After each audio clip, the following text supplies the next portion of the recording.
welcome back to another week of Behind the Lens. I'm Debbie Elias, film critic, creator, and host of Behind the Lens, where we go behind the lens and below the line with those movers and shakers, the film and TV makers, the producers, directors, writers, actors, cinematographers, production designers, costume designers, film editors, sound mixers, VFX gurus, animators, composers, and more. You name it, and we talk to them. And we're doing some talking on today's episode of Behind the Lens. And by the way, happy St. Patrick's to you all. Hope you're out there getting your green on. Maybe a little luck coming your way as well. Well, today we're taking a look at one film because the interview is long enough it takes up almost an entire hour on its own. Hilarity ensues this week. Thanks to director, co-writer, actor Rob Taylor and co-writer, producer, actor NIC COSTA as they discuss their wild and wacky, and those are the words, folks, new comedy film, Raging Midlife. And what a wild and wacky ride it is, as is this interview. Raging Life stars Paula Abdul, Eddie Griffin, Walter Koenig, Emily Sweet, NIC COSTA, Matt Zach, Daryl Mason, Brenna Smith, Rob Taylor, Macho Man, Judy Levitt, Joseph Aviel, and Danielle Vasanova. And it's the story of Mark and Alec, wonderfully played by Matt Zach and NIC COSTA, respectively. Two fanboys who are on a quest to recover a cherished, light lavender with emblazoned gold lettering, 80s wrestling tank top, worn by their idol, Raging Abraham Lincoln. After Tyler, a grieving daughter, determined to fulfill her late father's wish to be torched in the shirt, when he passes, outbids them. Needless to say, the juvenile mindset of Mark and Alex, who are now in their 30s or so, hilarity ensues as the two of them will stop at nothing to find and retrieve this beloved tank top that they lost as children. But they might get stopped. Might have a hurdle or two to overcome. That may include some romance, as sparks fly between Alex and Tyler, and forcing Alex to choose between love and Mark and the ultimate piece of wrestling memorabilia. And how about a Viking funeral thrown in there for good measure? This is wild and wacky are the only words to really describe this film. It is hilarious, it is fun, it is fast, and I think you're going to have a great time. Now, as you're going to quickly hear in my exclusive interview with NIC COSTA and Rob Taylor, it's not just Raging Midlife that's wild and wacky, but so are Nick and Rob, who bring so much laughter to this exclusive interview that all three of us are kind of out of control at certain times during the 45-50 minutes. So take a listen as we break down the entire film, starting with its inception back in 2002, and the decade-long process to bring it into the present of 2025. Needless to say, as you're going to hear the boys talk about, a lot of the jokes that would have landed in 2002, no way would they land today. So there has been a lot of retooling over the years to get the script into what it is now. And I think it's in a really good place, as you'll see on screen. As we discuss, we highlight the unique blend of nostalgia and pop culture references, the large cast and approximately 20 different locations within Raging Midlife. Interesting is something you may not hear from other filmmakers or anywhere else in any other interview, are the challenges involved with securing a federal courthouse as a shooting location. Nick, who is also an attorney, although it didn't really help him in getting the courthouse. gives us all the ins and outs and hoops he had to jump through for this important location. Rob, as director, dives into the cinematography and working with cinematographer Eric Macy and developing a visual grammar inspired by 1980s filmmakers. Similarly, composer Lisa Molinaro's score and the 1980s influenced needle drops featured licensed tracks and original compositions, which Nick in his attorney hat discusses in terms of licensing challenges and cost. This is such a key element in filmmaking, and so many independent filmmakers, especially first-time, second-time indie filmmakers, always keep that in mind. Your licensing challenges. You love a song, you want it, but what's it going to cost you? Can your budget? This may be a darling you have to kill. Or, as an alternative, as you're going to hear Nick talk about, you find a composer, you find artist who can give you that same vibe that you want, but with an original song at a very, very reduced price from what the hit is that you wanted. Another interesting topic that we touch on are film tax credits and their impact on productions, especially with low budget, no budget, micro budget indie films. But don't worry, we spend quite a bit of time talking about characters, character development, and casting, most notably with Paula Abdul in her role as Mary Todd. Paula delivers a really strong performance here with a character that has some depth and texture to her, and it's far different from any of the quote-unquote cameos that she has had in other films. This is an actual role that is integral to the story, and she makes the most of it and does a great job. And also, Star Trek fans, get ready. You're going to be tickled to hear what Nick and Rob have to say about legend Walter Koenig and his role as Otis, the owner of a vintage clothing store called Boogie Woogies, and how he kind of aids them in their pursuit for a funeral suit. And I'm not going to tell you now, you're going to have to hear it in the interview. There's some surprising information about the co-owner of this Boogie Woogie store and the actor who plays the co-owner. So, sit back, relax, get ready to laugh, and take a listen to Nick Costa and Rob Taylor talking about Raging Midlife. Did hear a beep. Hi, this is Nick Costa. I was just about to text Rob Taylor and say, hey, I'm jumping on here. Get on here. Hi, Nick. It's Is it really you? Is it really you from behind the lens? Yes, it's Debbie. This is me. Hi, Debbie. Hi. Is that Rob? Rob joined? Yeah. Well, Hi. Hello, Rob. How are you? I'm doing fine. How are you? I'm thrilled to be talking to both of you after witnessing this wild and wacky Raging Midlife.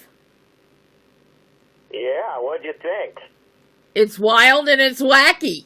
It's wild and wacky. Hey, that's what we were going for, so mission accomplished. Well, you guys did an amazing job with this. I didn't know what to expect going into this film. The synopsis with the blast on it, it doesn't really give us the full flavor of what unfolds on screen. We even get an intermission. How lovely. With a commercial. You're right up there with Quentin Tarantino and Hateful Eight. You're giving us an intermission.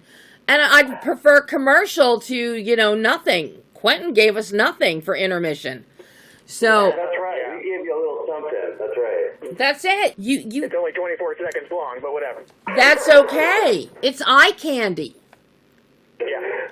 It's eye candy That's right. and noise. It's funny you should mention because the film. We try when you see the trailer. We try to do a job where you don't really get the whole story. You don't want to see the whole movie in the trailer, and we hope that when people watch it, they're left going, I did not think I could not predict what was going to happen next in this damn thing. We would like to keep them guessing. And you did that. The trailer intrigued me. And I think I even emailed Kim and said, I have to take a look at this film. Nice. So you have enough in that trailer that it whets the taste buds. That's the idea. Keep them wanting more, you know? Make them curious, like kittens. When this film started and I'm watching, wrestling, and this is the kind of wrestling that, when I was growing up in the 60s and even in the 70s, the campiest wrestling of all is what was happening. I start watching this and I'm like, oh my God, I'm in a time machine. I have gone backwards 50 years. Yeah, that means a mission accomplished. That's what we wanted. You to feel nostalgic. I don't think you meant to take anybody back as far as I went back in my memories. And seeing Paul Abdul there, and I'm just like, oh my God, what is this and where is it going? Then we've got these 3 kids there, and the one, her hair is set on fire, and then Mark becomes the savior, and he saves her, throws a coat on her to snuff out the flames. But that's not really, no appreciation was there, clearly, as the years went by. Which just sets us up for the present day, which is hilarious because you've got Alex and Mark who are trapped in the past, obsessing over this Ragemania t-shirt, tank top. You just go on this loony, it reminded me of Rat Race. Oh yeah. Very much reminded me of Rat Race, as Alex and Mark going from the pursuit of this. You incorporate everything pop culture in there with delivery men, porch piracy. I mean, we had to definitely update the script a little bit to make sure it was nice and current and what the feels and squeals people have to deal with these days. That's right. Oh my God. So I've got to ask you, where, especially since you just said you had to update the script, how did you come up with this idea? Were you guys sitting at breakfast and eating cornflakes and it's like, gee, this would be fun? How did this all start? It evolved in many ways over the years. I remember actually sitting in a dark movie theater. Nick was next to me, and I said, I have the loosest idea for a movie. We've got a couple of friends who lose something on an online auction, something that means a lot to them, and they get outbid at the last second by username blank, blank, blank, and they have to find this person and get the item that's rightfully theirs, and the name of the movie will be this username, which it was for the longest time, but we eventually changed the name of the movie. Yeah, so the skeleton was there, and this is, by the way, like 2002 or 2003. Wow. And when I said the idea, yeah, probably 2002. Yeah, and we kind of had a little sit-down powwow with me, Rob, his twin brother Neil, and the other lead in the film, Matt Zach. And I believe, dare I say, Rob, if I'm not wrong about this, I believe it was Matt Zach that came up with, hey, it should be the tank top that Kurt Russell wore in Big Trouble in Little China. And everybody just roared and said, yes, this is it. Yeah, it was totally Matt's idea to make it the Big Trouble in Little China tank top, which it was for many years. We eventually had to adjust it to make it a little more accessible to a general audience, which is why it's wrestling now. But the bottom line is, Matt picked a tank top back then, and because of how dense the script was surrounding a shirt, it had to stay a shirt. We just had to figure out what a more accessible shirt would be for the audience. And to be honest, if I'm telling you the real dirt, it wasn't until I went to law school, and in the interim, so that Rob and I could get some funding for this movie and every other movie at the time, because we were literally in his in Oregon City in his barn making sci-fi action adventure comedies for no budget. And so in law school, I remember on Halloween, me and my law school friends dressed up. I was Macho Man. Another guy was like Ted DiBiase, $1 Million Man. Another guy was like all these 80s wrestlers. And then it just kind of struck me. I was like, you know what? Hulk Hogan has that famous tank top that he tears off each and every time he's about to go into wrestling bedlam. Wouldn't that make a good substitute? And I approached Rob, and he was like, okay, we're on to something. And then, of course, going to law school, you learn things about intellectual property and getting sued by people. But we also learned about parody. Parody. And so we learned, we can get away with it if we make our own wrestlers. And so it was Rob's idea to come up with this wrestler, Raging Abraham Lincoln, with infused with some of our favorite wrestlers. One of obviously mine being Macho Man Randy Savage, and so he's kind of a hybrid between Honest Abe and Mr. Savage. That's right. But I love the fact you started this in 2002. So, yeah, you had to go through a lot of updating and development over the years. Some of those jokes weren't going to land in 2025. Yeah. Yeah. I'm sure even some of the pop culture references of 2002 that you probably had in there would not land today. We had to make adjustments, and there's scenes where someone's on the telephone. Oh, but they get caught up by the cord. Now they're hanging up the phone. It's like, okay, yeah, people don't have those phones anymore. I hate to dispute that with you because I'm on one of those phones right now. All right. There's still a few kicking around. I hate to break it to you, Rob, but so am I, actually, so sorry, dude. I swear by my hardwire, copper line, old landline phone. I will fight to the death to keep it. When the satellites, when those satellites fall from the sky, Nick and I are still going to be talking. That's right. And I'll be out in the dust, alone and cold. Well, that's your fault. Analog is coming back. Analog, everything. Oh, that's right. Especially... I have a bin full of collectible rotary phones in a shed somewhere, so I'll be all right.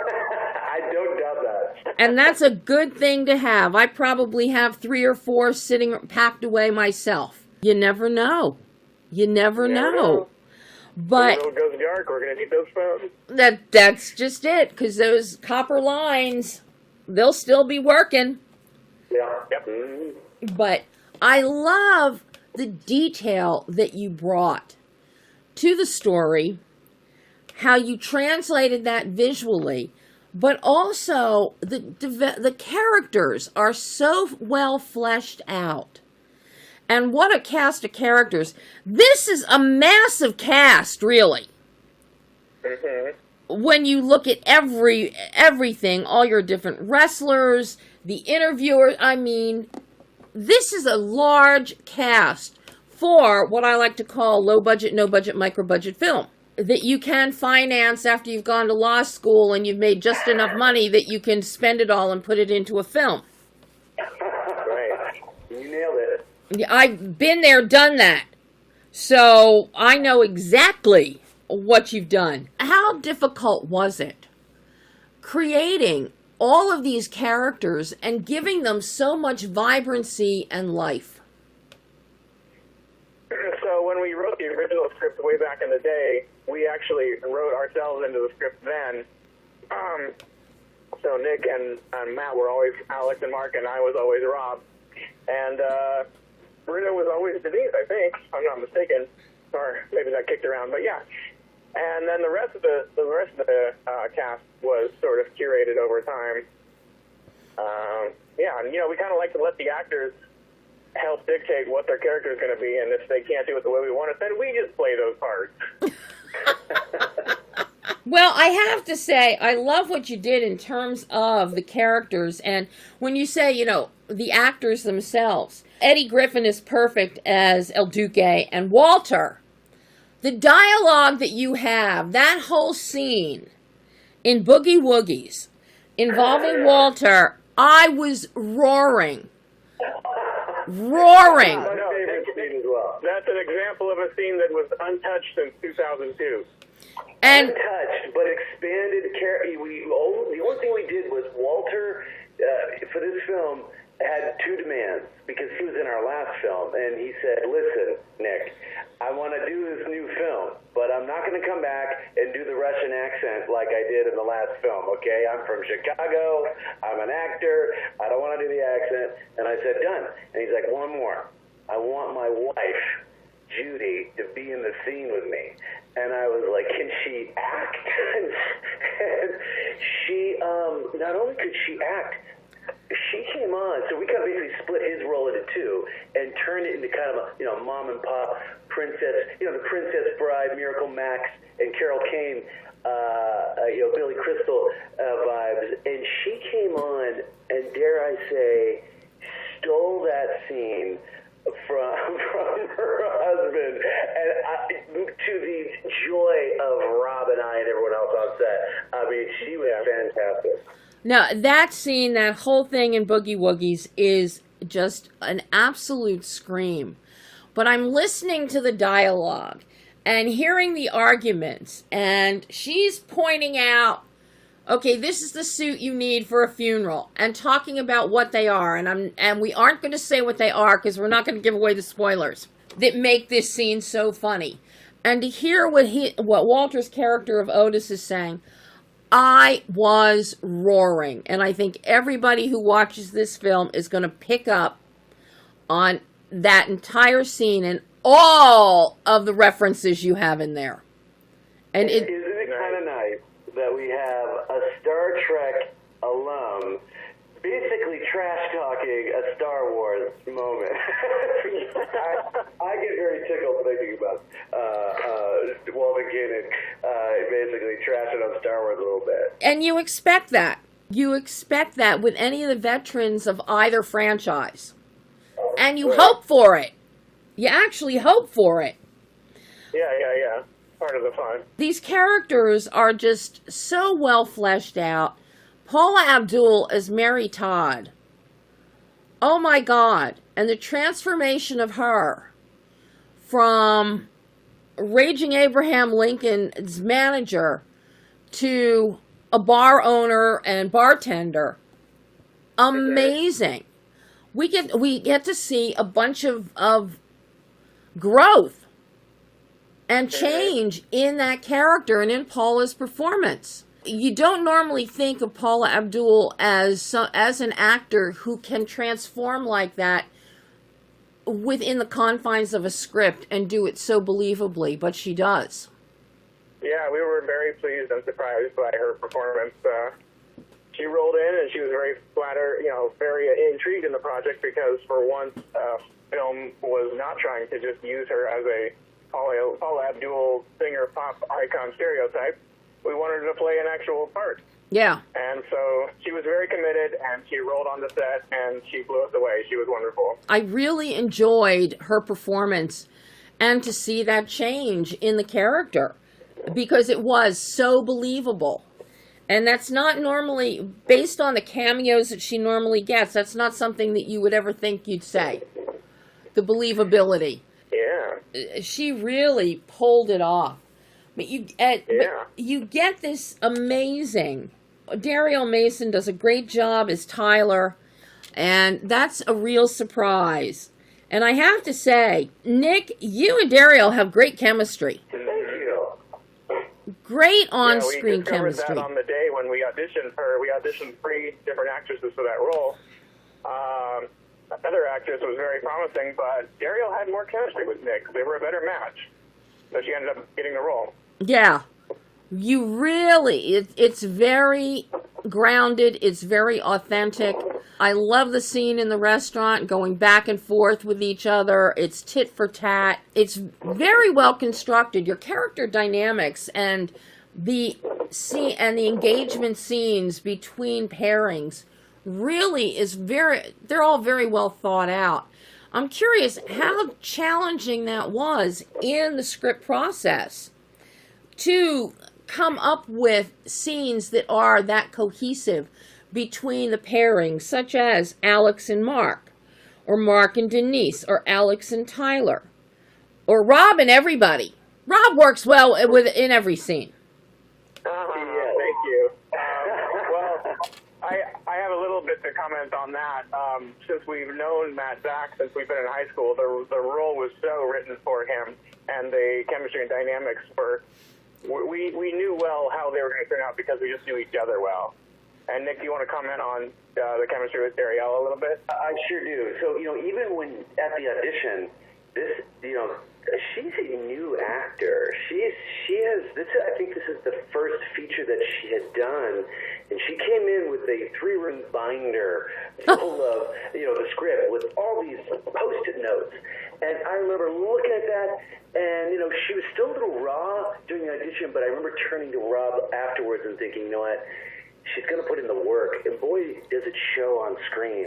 As far as writing is concerned, rewrites over and over again, and making sure the story had layers. Even Paula's part, when she first read it, I mean, she did this project because it's the script. Mm-hmm. But when we first sat down with her and her representative, she was like, listen, I love the script, but my part, I would like it to have a little bit more, and her words were meaning and flair. Mm-hmm.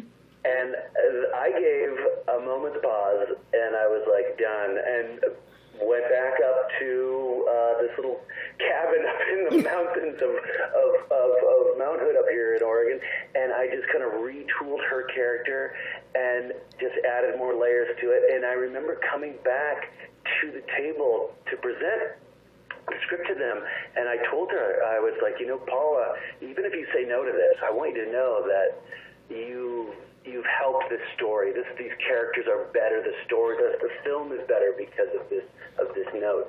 And thankfully, she agreed, and she was like, "Yeah, let's do it."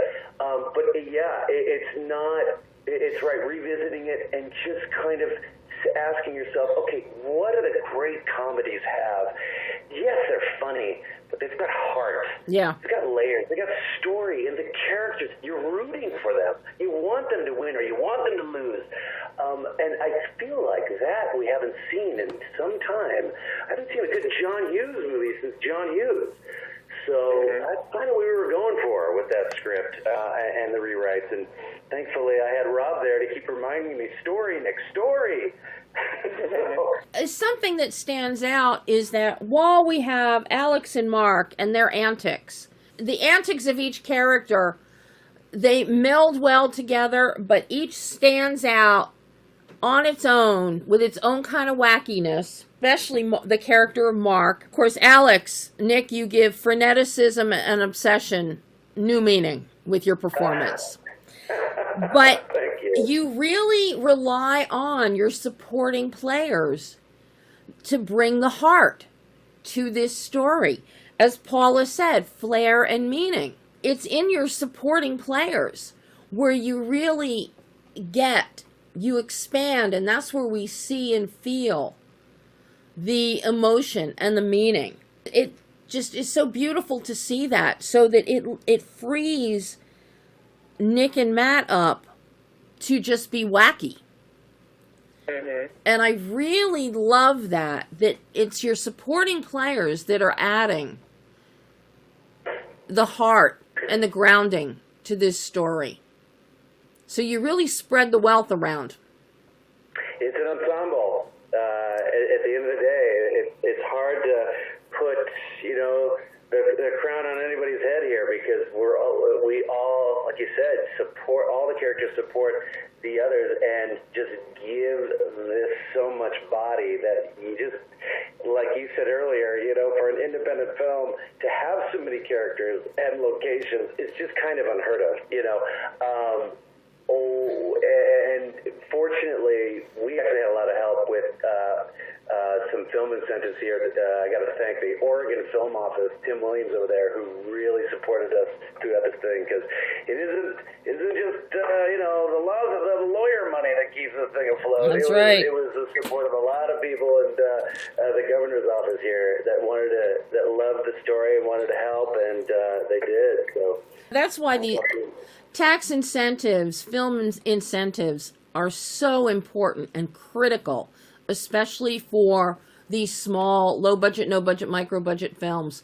And I think there are a lot of state legislatures that don't quite get that and understand that those incentives will ultimately bring more to the economy and more to the region and more notoriety. So I love hearing that. I love hearing that. And keeping the crew as W-2 employees, making sure people get, hazard pay and things, because otherwise they just become independent contractors and they're not taken care of. So it helps. It really does help not just the communities, because we're pouring money into the, to buying the craft services and renting the spaces, but also to the I guess below the line people that depend on. You call it a microfilm. I don't know. I hate to tell you this, Debbie, but this thing cost $1 billion. That's the big secret. Well, obviously, the cost went into the T-shirt and into the Viking funeral. That's right. That's right. Okay, had to go somewhere, right? It had. Didn't go in Rob and I's pocket. We're still. That's for sure. It clearly went for the T-shirt and for the Viking funeral. You know, those little horn helmets cost a lot. That's right.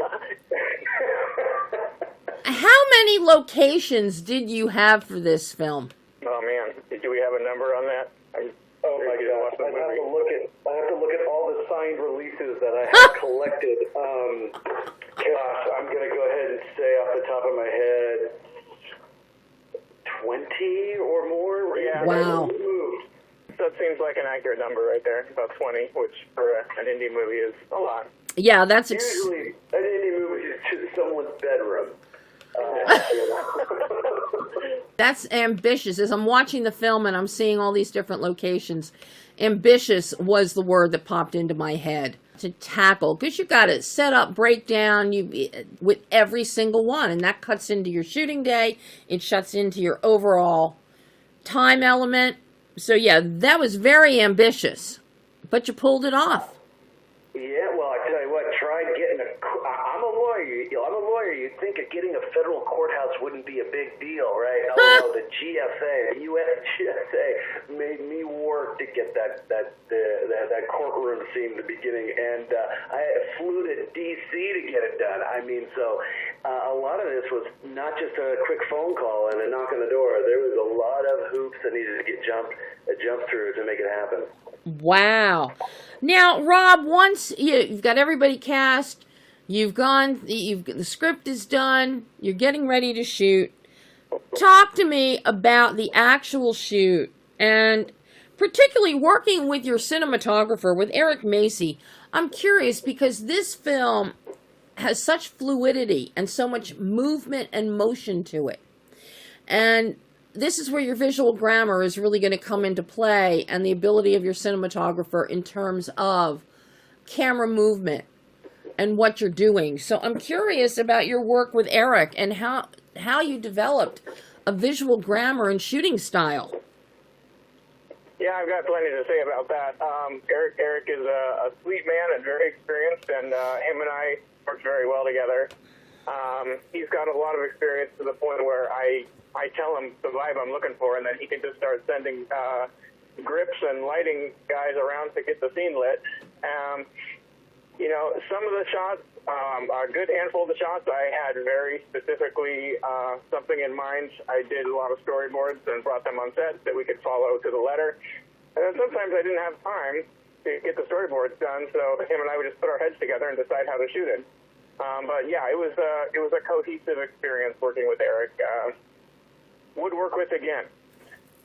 And I notice you really shy away from extreme close-ups here. You use a lot of mid-shots, mid-two shots that work well, because I think almost every scene in the film has 2 to 3 people at a minimum. Well, I tell you, I was when I told Eric what I wanted, I was like, well, look at Steven Spielberg's work in the 80s. He also has a lot of mids and wides. Because as we were making a movie that was supposed to be a nostalgic throwback for 80s kids like ourselves, I wanted the audience to unconsciously feel like they were watching a movie made in the 80s. So we did a lot of studying of Spielberg, John Hughes, 80s filmmakers, and now you've got the result. A little mixture of everything, but yeah, we were leaning cinematography style to the 80s. And I like your exteriors. I like your beach scenes. Those look beautiful, and you go wide on those. And the same thing with our Viking funeral. And that area that you shot that in, and the waterfalls and all, that is so beautiful. Really beautiful. And I'm glad that you guys went wide with that. So we get the full flavor of the situation, so that when we have Alex and Tyler sitting and talking to each other after Mark's antics, we really feel the intimacy of that moment. And it's really nicely done. And it's because of what you did with the camera. Well, thank you. I'm sure Eric would like to hear your praise on his work. I think it came out quite lovely. What happened when you got in the editing room? Because comedy is always very hard. It's tough to cut. You got to find those beats, and here you have so much physical comedy happening. What was that editing process like for you with your two editors? I'm curious about that dynamic. Well, we hired professionals, Luke Hay and Hayden, I forget his last name. Those boys know what they're doing. So they gave us some help on our previous film. After we had a cut, they kind of, or Luke rolled in and sort of told us how we could tighten it up and gave us a few pointers. And then for this one, we just handed the footage over, and we got rough cuts back. We gave notes, and it was lovely. It was the easiest editing experience I have ever had because I wasn't editing it.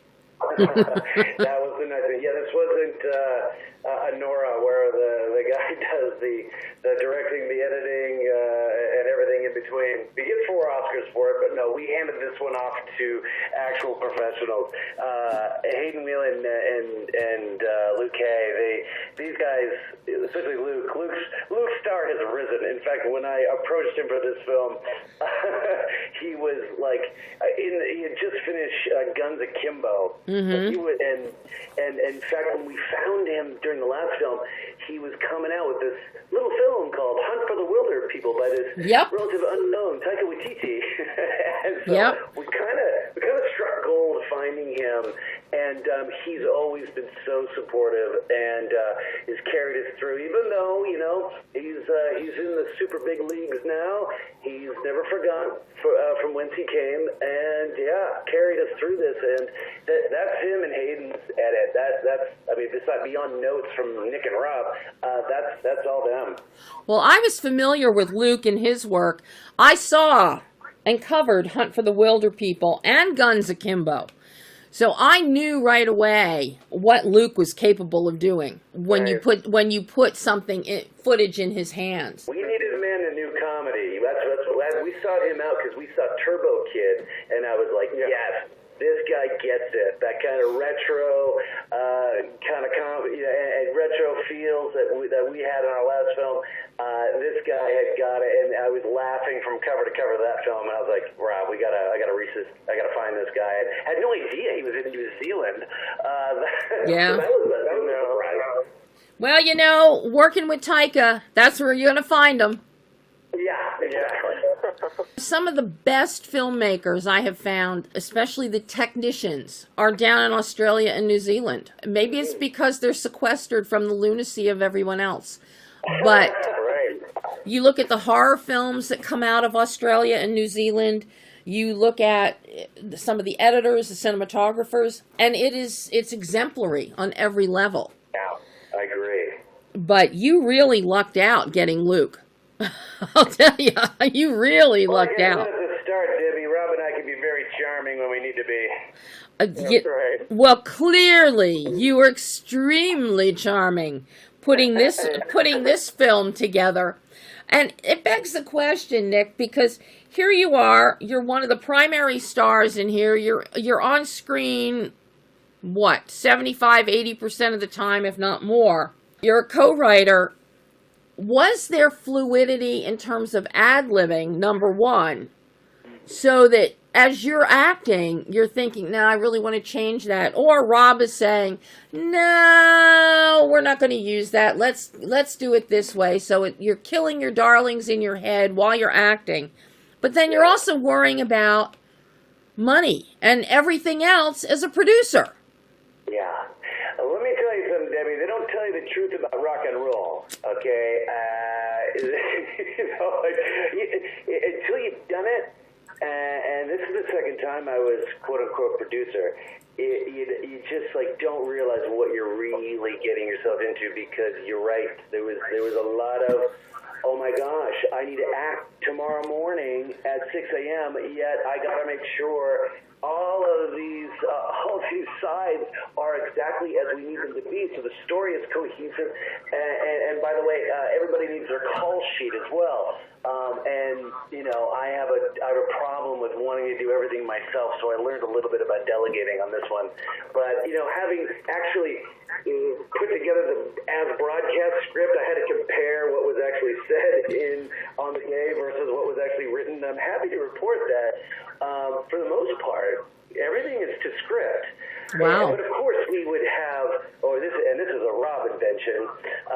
We would shoot it, get it right, and then Rob would say, "Okay, one for fun." And that became a colloquialism, on the set. And usually that one for fun, even if it was off script or a little bit modified, would be the one that we used. In fact, even somehow Paula got on board with the one for fun, so she did one or two or three of those as well. So everybody got in. Everybody got in on it. So that was cool. But yeah, it was at the end of the day pretty much to script actually. So proud of that. Wow. Mm-hmm. But now I'm thinking, because there is so much happening in every scene here, Rob, from a directorial standpoint, it kind of feels like you need to stay to script when you have so many antics and so much wackiness happening between the characters. Would that be a fair assumption? Absolutely. There's one thing I discovered while we were shooting the first phase of this movie, and I just kind of had to go in the corner and out by myself. I was like, we're shooting this so fast. I don't have time to come up with new brilliant things on the day. I don't have time to get this and that just right. As far as other movies go, it's not necessarily shot fast, but it was fast for me. So it was kind of run and gun, and we kind of had like a 4-take rule on every line or every scene.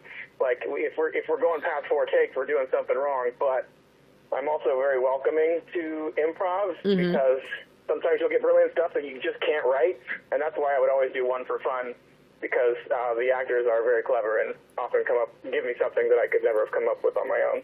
Well, I've got to ask you, Rob, as the director, did actor Nick actually take direction, or did he just try and go off on his own and pull out his producer's hat and say, "I'm a producer, I'll do what I want"?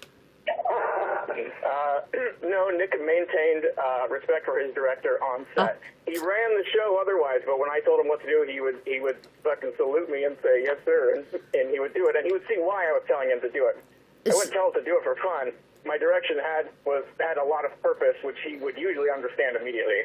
And Nick, for you, what do you think of Rob as a director? Would you want to have him direct you again? Well, the answer is yes, and I have. And this, to be honest, is the third film that I've worked with Rob on, and he has gotten better and better every time I've worked with him. In fact, I don't know if I could have done it without him. And he's got such a wonderful analytical understanding of filmmaking that, where I'm jumping in going, okay, let's make this thing funny. I've got Rob there to kind of rein it in and be like, okay, now wait a minute, how does this serve the story, like I said earlier? As far as run and gun, we did shoot for 33 days. Oh, my God. Exactly run and gun. No. It's true. There were just times when I thought we would shoot like 3 scenes in a day, and I was like, and my actors did fine. I was just more worried about getting it lit and shot properly. So the shooting was the only part that I was like sort of nervous about getting done a little too quickly. The performances were great, pretty much right away, because our performers did some rehearsal, but they didn't know rehearsal. And it's nice to have someone like Rob who is committed to getting it done and getting it done right, and not getting distracted at things like, hey, this Paul Abdul is sitting in front of my old high school friend Nick right now. It's all business. I think you even mentioned once, Rob, that like I think a few days after that shoot, you were like, oh, that's kind of cool. It was a pop icon in our film. It just doesn't get phased, which is great, because even I was a little nervous on that day. Wow. Now, there's another element of this film that's very important in here, and that is your score, your needle drops. For each of you, number one, what were you looking for musically in terms of score and your needle drop songs, but also based on what you wanted, what Rob wanted, what both of you may have wanted? How did licensing of the individual tracks impact your work, Nick, in terms of budgeting? Rob, do you have something you want to add there? Because I could tell you the whole story. Well, it is kind of two questions in one. There's the score, and then there's the soundtrack. Yep. The score, I just wanted it to sound like 80s scores, which is one of the best music for movies that ever came out. People like John Williams and Danny Elfman, who gives these very exciting, Alan Silvestri, great scores, and I just wanted to have that kind of musical feel throughout. And then the soundtrack, take over, Nick. Yeah, well, the score was done by Lisa Molinaro, I would add, who made a name for herself playing with the viola with Modest Mouse for 10 years. And so she did a remarkable job on the score. It was her first time, too, ever making a soundtrack. As far as the needle drops are concerned, there's a Billy Bragg song in there, A New England, that I absolutely loved and just needed to have. And I flew to London to bang on Warner Chappell's door to get their attention because they were not replying to my emails. And I got their attention. So it went from having to fly across the world for a song to opening it up to musicians locally.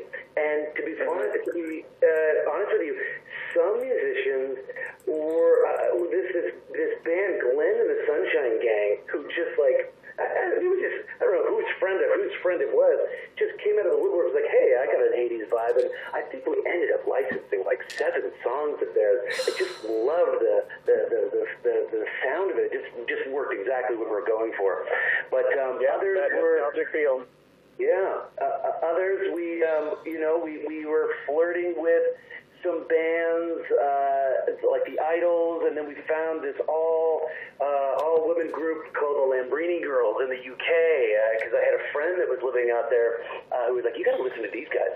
And that took right. That was just going back and forth. I didn't have to fly all the way to London for that one, but it was just great to have a wide swath of just everything from punk to just like the 80s and new wave feels in this, that by the end I'm like, you know what, if you hate the movie, you're going to love the soundtrack. The soundtrack slaps. What can I say? We nailed that. Yeah, it's a great soundtrack. I want it on vinyl. Now, see, that's what you have to do with this one. It needs to be on vinyl to go with the whole vibe of the film. Totally. We all remember Ferris Bueller. You know, there's songs that will probably never resonate but for a film, and then you watch the film and you're like, yes, that song. You know, and so I hope that if people watch this one, go, oh my God, yes, this, and yeah, remember the film because of the soundtrack and vice versa. It's add that to your quiver, folks, on your Spotify afterwards. Okay, you're welcome. Absolutely. I'll be looking for you. Absolutely. Well, now the film, and actually, I am just tickled for you guys. You actually have some theatrical releasing. Right. Yeah. It's not a wide release, but it's in select theaters in various parts of the country and on demand next Friday. So people have something to look forward to next week. So now you're getting ready for this to be unleashed on the world. Yes. And unleashed is the right word with the wackiness in Raging Midlife. I'm curious for each of you, what did you learn about yourself as a filmmaker in making Raging Midlife that you can now take forward into your future projects? I am happy to start, and it's very simply put.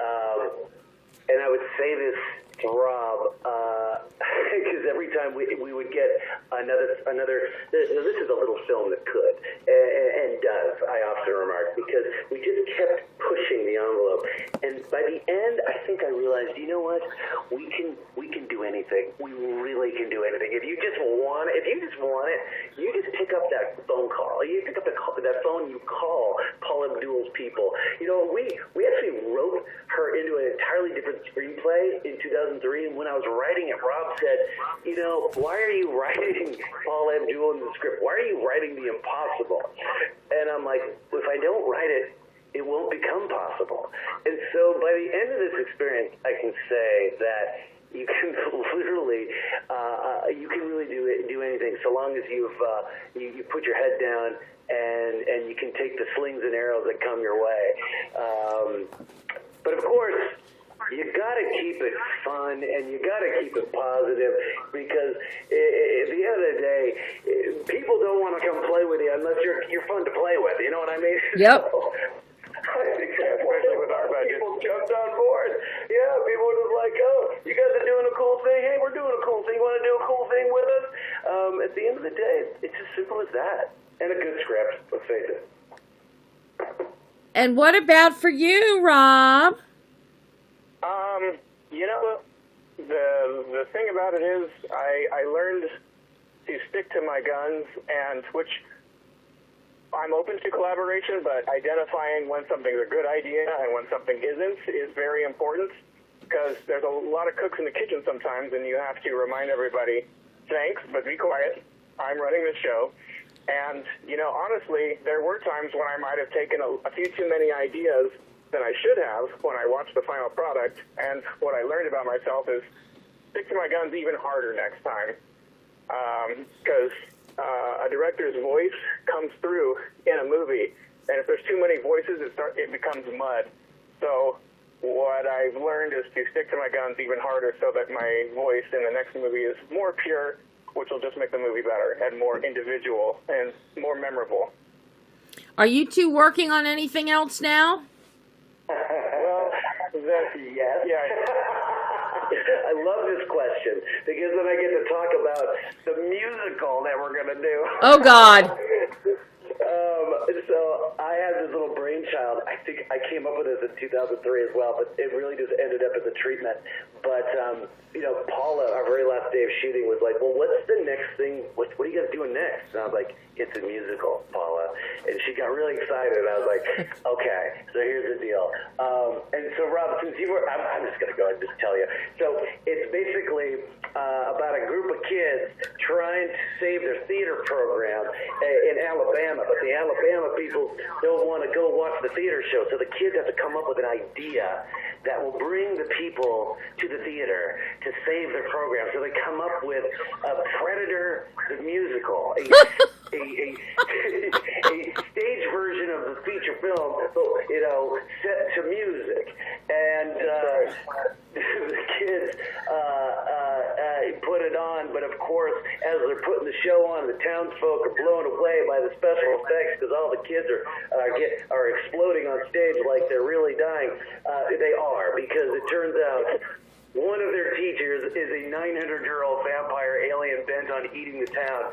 And Paula was like, well, who do I get to play? And I'm like, well, I'm hoping you'll be the 900-year-old vampire alien bent on eating the town. And she's like, does it have to be 900 years old? She can be a very well-preserved 900-year-old. You know what? Vampires live forever. That's right. That's so. Oh my. Now. She wants me to send the script to her, but you know, I got to polish a few things off and maybe address that concern before we do. I think you definitely need to get that. Comedy. Apparently, that's what's coming next. Well, you guys really need to get to work on that one, because that definitely, you have now just thrilled me with that whole idea. So that's definitely something I would want to see. There you go, Rob. You can't back out now. You cannot. You It cannot. actually sounds like a lot of fun, and if we can get it done right, it would be hilarious. Yeah, well, you're going to need a bigger budget, because if it's going to be a musical, even though it's at school and it's in Alabama and we know the money isn't there to make it a really grand and illustrious stage presentation by the students, you want it to look really glossy. I think you're going to need a lot of glitter confetti. Raging Midlife to be a raging hit so that we can make this next one, because that's how the song is made, folks. It's not because of some lowly immigration attorney out in Portland funneling his retirement into a film. It really takes a village, especially with something like that. Because you're right, it's a bigger concept. It's going to take some real dollars. Yeah. Guys, Indeed. this has been so spectacular talking with you today about Raging Midlife. Thank you, Debbie. This has been wonderful. I mean, my God.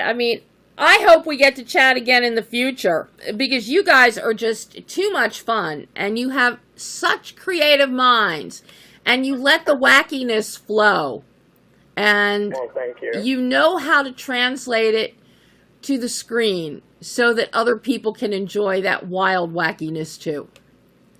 Job well done, boys. We hope that they feel that wackiness and enjoy the ride as much as we did. Now, will you be releasing this on VHS?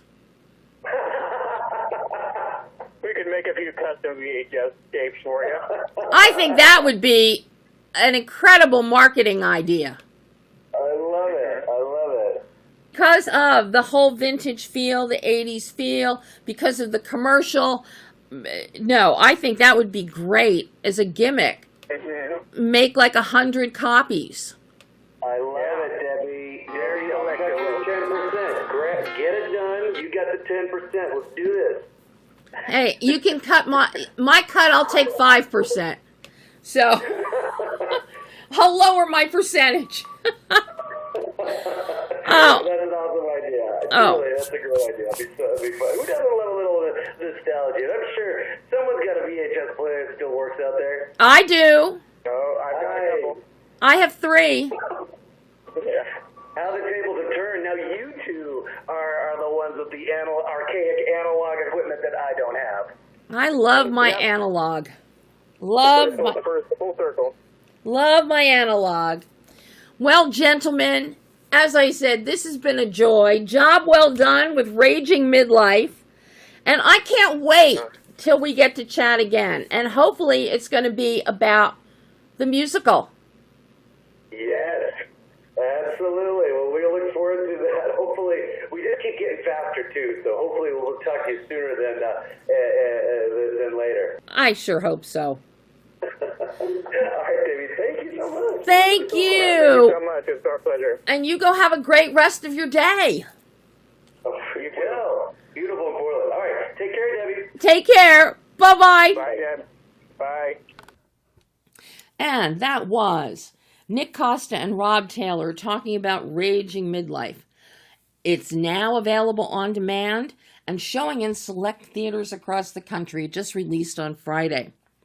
So it's a perfect film if you just want to kick back, relax, and forget about all the mishmash that's going on in the world today. It's a lot of fun, and I think you're going to enjoy it. So that is all the time we have this week. Join me again next week as we take a look at Appalachian Dog, another indie film, and chat with writer-director Colin Henning. It's a beautiful film. It's interesting. It's a period piece. So, until next week, I'm Debbie Elias. This is Behind the Lens.